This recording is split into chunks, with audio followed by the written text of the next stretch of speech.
हैं कि आज फिर हम उसकी पाकशूरी में हैं, उसकी बारगाहों में हैं। आपको पता है कि कलाम ने क्या लिखा है कि खुदा जो बारगाहों में आते हैं वो क्या है? मुबारक हैं। खुदा के घर में आने वाले क्या हैं? मुबारक हैं। तो कैसे हमें खुदा के घर में आना है? दाऊद से जरा पूछिए, वो क्या कहता है? कैसे आए जी खुदा के घर में? वो क्या कहता है? मैं खुश होया आओ यहोवा के घर। इतनी खुशी की बात है उसके लिए, क्योंकि वो यहोवा के घर की अहमियत को जानता है, वो यहोवा के घर की खुशी को जानता है, वो यहोवा के घर आने को जानता है कि मेरा वहां जाना जो है वो कितना बाइस बरकत हो, मेरे लिए बाइस बरकत हो। तो इसलिए हमें भी ये जानना है कि हम जब आए तो खुशी के साथ आए, वक्त पर आए।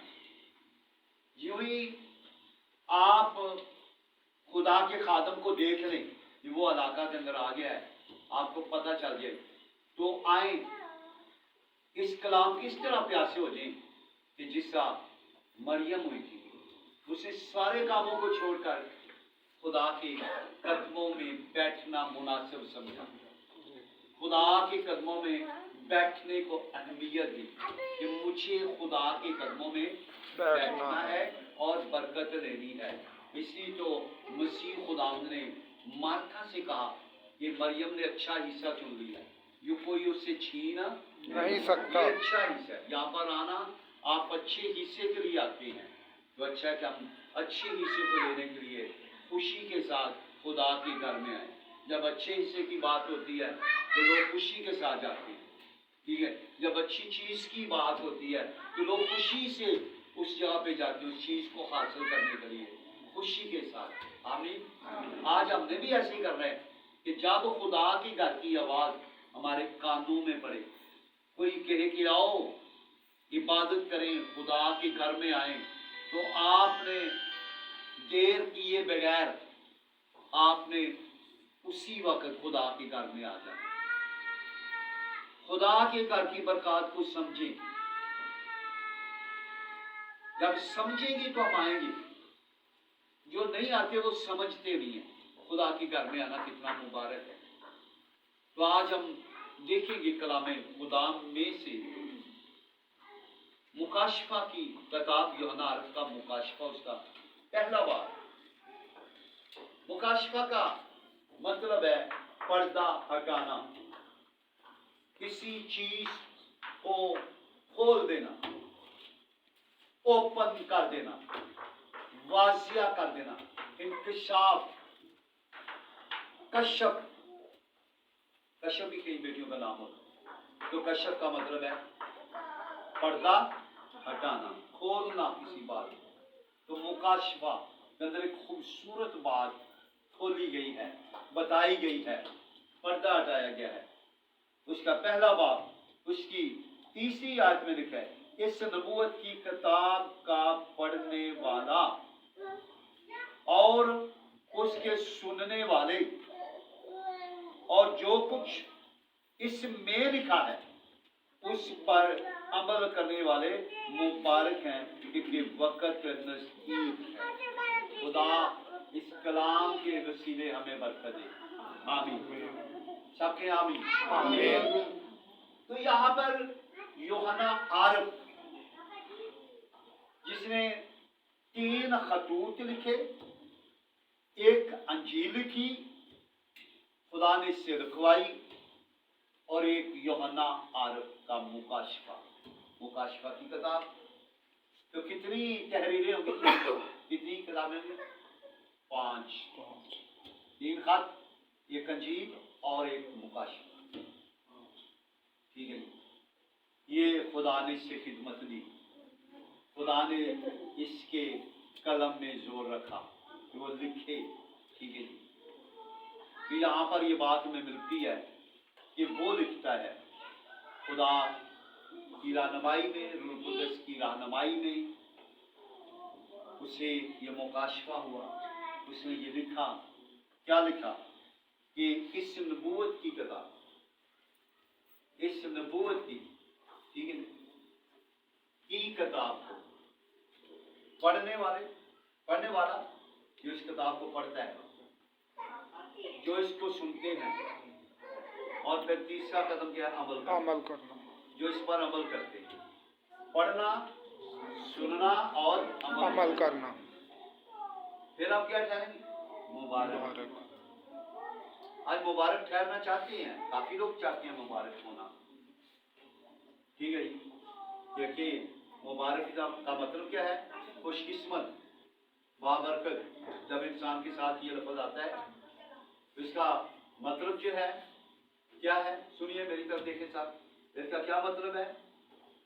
मुबारक का मतलब क्या है? खुशकिस्मत, बाबरकत। यानी इसके साथ हम खुशकिस्मत हैं, इसके साथ हम बाबरकत हैं, इसके बगैर नहीं। तो जब ये खुदा के साथ आता है मुबारक, तो इसका मतलब खुदा भला है। खुदा क्या है? भला है, खुदा अजीम है। तो इस तरह हम मुबारक ठहर सकते हैं। बहनों भाइयों, हम कैसे मुबारक हो सकते हैं? इस नबूवत की किताब को पढ़ने से, सुनने से और हमारी कामयाबी, हमारी खुशहाली, हमारी बरकत, हमारी शादमानी, हमारी शफा, हमारी बरकत किसके साथ है? इस नबूवत की किताब के साथ जुड़ी हुई है। क्योंकि जब खुदा ने यशुआ को बोझ दिया, काम दिया, जिम्मेदारी दी मूसा की वफात के बाद, तो उसने यही यशुआ से कहा जो मूसा का शिगरत था, मूसा के हाथ उठाता था, मूसा की खिदमत करता था, मूसा के साथ रहकर खुदा की बातों को सीखता था। तो खुदा ने जब मूसा लिखा मर गया, तो खुदा ने यशुआ को चुन लिया। खुदा ने यशुआ को कहा कि मेरा बंदा मर गया है, और अब क्या कर, इस कौम को, इन लोगों को यर्दन पार लेकर जा मुल्के किनार में, तेरी जिम्मेदारी अब इनको असल मकाम तक पहुंचाना। अब ये तूने करना है और मैं तेरे साथ हूंगा। खुदा ने यशुआ से कहा कोई तेरा सामना नहीं कर पाएगा जिंदगी भर, मैं तेरे साथ हूंगा। तू मजबूत हो जा, हौसला रख, बेदिल ना हो, खौफ ना खा। फिर खुदा ने पहले बाप की 8वीं आयत में कहा, शरीयत की ये किताब तेरे मुंह से ना हटे। शरीयत की ये किताब तेरे मुंह से ना हटे। दिन रात तुझे इसी का ध्यान हो, तब फिर तू एहतियात करके इस पर अमल करना, तब तुझे इत्तबाल व मंदी की राह नसीब होगा। तू खूब कामयाब होगा। कामयाबी, इकबालमंदी, खुशहाली, सरफराजी, सरबुलंदी किसके साथ है? शरीयत की किताब के, शरीयत की ये किताब, नबूवत की किताब, शरीयत की किताब, ये तेरे मुंह से ना, ये हमारे मुंह से ना है। कई दफा तो ये हमसे बहुत ऊंची होती है, ऊंची जगह पे रखती है, देखती नहीं है, क्या मिट्टी के इसके ऊपर होती है। कई दफा बैठी के अंदर हम इससे डाल देते हैं, अपने तरफ से इसकी क्या करते हैं? इज्जत करते हैं, लेकिन होता क्या कि हम इससे दूर हो जाते हैं। अब ये कैसी होती है? हमारे सामने हो, हमारा इसके साथ तलब हो, हमारा इसके साथ वास्ता हो। मैं देख रहा था, जब इस कलाम को देख रहा था, मेरे सामने एक बात आई कि जो बच्चे किताब को प्यार करते हैं, दुनियावी तौर पर भी देख रहे हैं, जो किताबों को प्यार करते हैं, अपनी किताबों को प्यार करते हैं, अपने सिलेबस को प्यार करते हैं, दिन रात वो उनके साथ जुड़े रहते हैं। और जो बच्चा किताब के साथ जुड़ा रहता है, एक हो जाता है, वो अफसर बनता है, वो इंजीनियर बनता है, वो डॉक्टर बनता है, अच्छे ओहदे पर आता है। जब उसने यह अहद किया कि मैं किताब के साथ रहूंगा, किताब फिर उससे बुलंदियों पर ले जाती है। किताब उसे कहाँ ले जाती है? बुलंदियों पर, बुलंदियों पर, ओहदों पर, सरफराजी, इकबालमंदी। किताब उसकी इज्जत को बढ़ा देती है। अगर ये किताब यानी किताब मुकद्दस, अगर इसके साथ हमारा नाता हो, ये हमारे ज़हन नशीन हो, तो फिर आप खुद भी अंदाजा करें कि अगर वो दुनियावी किताब सरफराजी बख्शी है, तो ये तो उससे भी ज्यादा। खुदा ने कहा ये किताब, ये कवानीन, मेरे अहकाम जो है, इनसे पीछे ना हटना, इनको मानना। मैं तुझे कौमों से ज्यादा सरफराज करूंगा, सब कौमों से ज्यादा तुझे क्या करूंगा? सरफराज करूंगा। हमारी सरफराजी इस किताब के साथ है, बाइबल मुकद्दस के साथ है। हमारी सरबुलंदी इस बाइबल मुकद्दस के साथ है। हम पढ़ भी सकते हैं, लेकिन फिर भी नहीं पढ़ते। ये चेक है हमारे पास, याद रखें। कोई एक माई थी, उसके 2 बच्चे थे, एक बेटा एक बेटी। बेटी की शादी कर दी, बेटा बाहर चला गया, माई अकेली रह गई। बेटे को अपनी मां का एहसास था और उसने वहां से यह मां को चेक भेजता था कि किसी भी बैंक से तू पैसे निकलवा। क्या हुआ कि वो बेचारी पढ़ी लिखी नहीं थी। उसने कहा चिट्ठी आई है पुत्र की, उन्हें संभाल कर। एक वक्त आया कि वो बहुत बीमार हो और डेथ हो गई। बेटे को पता चला, बेटा आया, उसने कहा डेथ हो गई। पता चला कैसे हुई है? तेरी माँ बड़ी बीमार है, उसके पास पैसा नहीं, इलाज के हाथों ना करवा सकी इलाज इसका, वो उसकी डेथ हो गई। उसमें मैंने तो इतने चेक भेजे हैं, वो किधर है?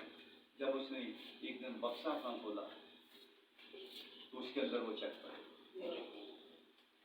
ठीक है, कहता अगर मेरी माँ को इतना पता होता तो वो किसी बैंक में जाती है, किसी चेक होते हुए माँ मर। आज हम भी चेक होते हुए मर रहे हैं, गुर्बत में, तंगदर्दी में। ये चेक हमारे पास देखने से खोलते नहीं, हमें इसे पता ही नहीं। कई लोगों को तो इसका पता ही नहीं है ये चेक है, ये दौलत है। वो इस बड़ी लापरवाही करते हैं, इसको अहमियत नहीं देते। तो अगर हम इसको अहमियत नहीं देते तो फिर हम कामयाब नहीं हो सकते। ज़लीलों को आए आज इसको अहमियत देना सीखें, कामयाबी के लिए, सरफराजी के लिए, खुदा के हुजूर मकबूल ठहरने के लिए। कि ये किताब हमारे मुंह से ना हटे, यानी हमें इसका ध्यान हो। जो पढ़ने वाले बच्चे होते हैं उनके किताब उनके सराहने होते, सराहने रखते तो पढ़ देते। आज हम भी इसकी अहमियत जाने, बाइबल मुकद्दस ये मैं कहता हूँ सराहने हमारे साथ, हमारे मुंह से, ये तेरे मुंह से ना हटे, यानी ये तेरे सामने हो। इसको तू पढ़, इसके अंदर जो कुछ लिखा है, तब तुझे इकबालमंदी की राह नसीब होगी, कामयाब होगा। ठीक है, हम कामयाब नहीं होना चाहते, ये हमारे अंदर एक बात चल रही है, ना हमारे बच्चे ना हम। ठीक है, काश कि हमें समझ आ जाए कि हमें कामयाब होना है। कामयाबी कितनी अच्छी चीज है और कैसे मिलेगी? बाइबल मुकद्दस से। शरीयत की ये किताब, नबूवत की ये किताब तेरे मुंह से ये इसी तरह होगी कि जब लिखा है कि मुबारक है वो जो शरीरों की सलाह पर नहीं चलता, खताकारों की राह में खड़ा नहीं होता, ठट्ठाबाजों की मजलिस में नहीं बैठता, बल्कि दिन रात उसका ध्यान किस में है? खुदावंद की शरीयत में। शरीयत, दिन रात उसका ध्यान खुदावंद की पहले शरीयत, जबूर में, बल्कि खुदावंद की शरीयत में उसकी खुशनुदी है। हाँ जी, जिस बंदे की खुशनुदी खुदावंद की शरीयत में है। खुशनुदी का मतलब क्या है? खुशी, रजामंदी, शादमानी। जो बंदा खुदा की शरीयत में खुश है, दाऊद कहता है तेरी शरह तो ऐसा मैं खुश हाँ जैसे खजाना मिला, जैसे खजाना मिला। तो जिसकी खुशनुदी मेरे अजीजों खुदा की शरीयत में है, अब देखिए उसके साथ खुदा का बर्ताव कैसा है। खुदा किसका उसे बरकतें देता है, ठीक है, वो किसकी मानद होगा, और उसी की शरीयत पर दिन रात उसका ध्यान रहता है। दिन रात शरीयत में ध्यान रहता है। और फिर क्या होगा? वो किसकी मानद होगा? वो उस दरख्त की मानद होगा। वो उस दरख्त की मानद होगा। किस दरख्त की मानद? जो पानी के पास लगाया गया है, पानी की नदियों के पास लगाया गया। वो दरख्त जो पानी की नदियों के पास लगाए, उसकी मानद वो बंदा होगा जो दिन रात खुदा की शरीयत में रहता है। और फिर आगे बरकत है। पहली तो बात वो उसकी मानद होगा। और वो कैसा होगा? दरख्त कैसा होगा? वो कैसा है? जो बंदा दिन रात शरीयत में लगा रहता है, वो उस दरख्त की मानद, किस दरख्त की मानद होगा? आए देखते हैं। जो पानी की नदियों के पास लगाया, जो अपने वक्त पर फलता है, अपने वक्त पर फल देता है, जिसका पत्ता भी नहीं मुरझाता, और जिसका पत्ता भी नहीं मुरझाता, तो जो कुछ वो करे बार बार होगा। फिर आगे क्या लिखा है? बल्कि फलदार होगा और शरीर ऐसे नहीं, शरीर ऐसे नहीं होगी। वो तो भूसे की मानद है जिसे हवा उड़ा ले जाती है। वो खुदा की इदारत में काम नहीं रह सकती, खड़े नहीं रह सकती। तो आज हमें ये सरफराजी है, दरख्त की सरफराजी।